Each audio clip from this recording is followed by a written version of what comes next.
Wisma Tumapel, salah satu bangunan bersejarah di Kota Malang, Jawa Timur menyimpan sejumlah misteri.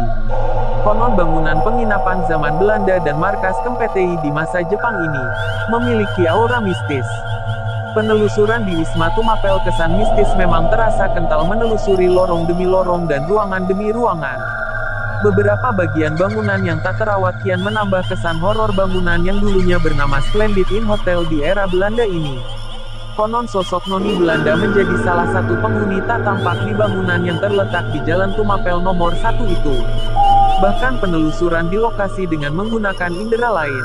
Meskipun siang hari sosok-sosok tak tampak masih terlihat. Noni Belanda menjadi salah satu makhluk astral yang mendiami bangunan yang kini dimiliki Universitas Negeri Malang UM. Selain sosok noni Belanda, beberapa sosok astral pria bule mengenakan pakaian khas Belanda juga terlihat. Wisma Tumapel di Malang MPI Avirista Mida ada, tak ketinggalan ada sosok-sosok astral yang berasal dari sekitar lokasi Wisma. Sosok ini berupa perempuan berambut panjang hingga rambutnya terurai ke lantai. Wajah sosok ini bahkan tak terlihat karena lebatnya rambutnya. Belum lagi sosok anak kecil tak kasat mata bernama Firman, yang konon menjadi penghuni tetap Wisma ini. Suara langkah kaki dengan sepatu prajurit yang konon petinggi prajurit Belanda masih terdengar. Bahkan saat penelusuran sempat terdengar adanya suara tangisan perempuan dari salah satu kamar di lantai 2 yang terkunci. Penjaga Wisma masuk membenarkan bila memang ada sosok astral yang mendiami Wisma Tumapel.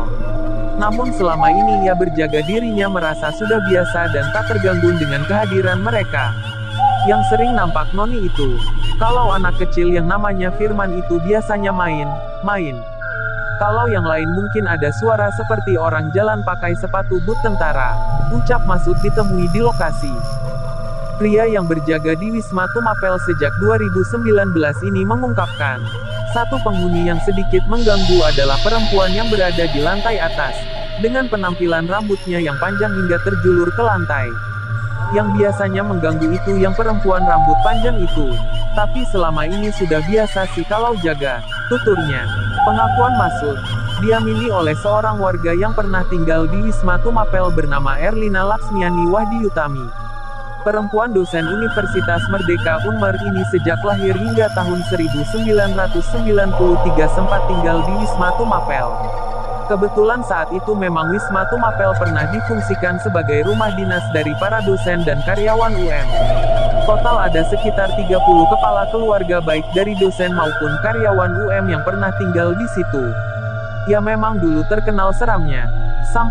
Sampai dari beberapa orang dosen dan karyawan yang ditawari tinggal di situ. Hanya 2 kepala keluarga yang mau. Orang tua saya dan ada satu lagi yang awal itu tinggal di situ. Jelasnya. Erlin, sapaan akrabnya mengisahkan selama tinggal di sana sejumlah peristiwa ganjil pernah ia alami. Bahkan peristiwa kerasukan merupakan hal yang biasa dilihatnya saat menghuni wisma tersebut. Pernah saat tidur siang itu saya sendiri. Noleh sebentar di samping itu ada orang kakak saya. Lalu saat terbangun penuh saya baru sadar kakak saya kan sedang kuliah di Surabaya. Saat dilihat lagi sudah hilang. Ya itu sudah biasa. Kalau yang nggak bisa lihat ya biasa, paparnya.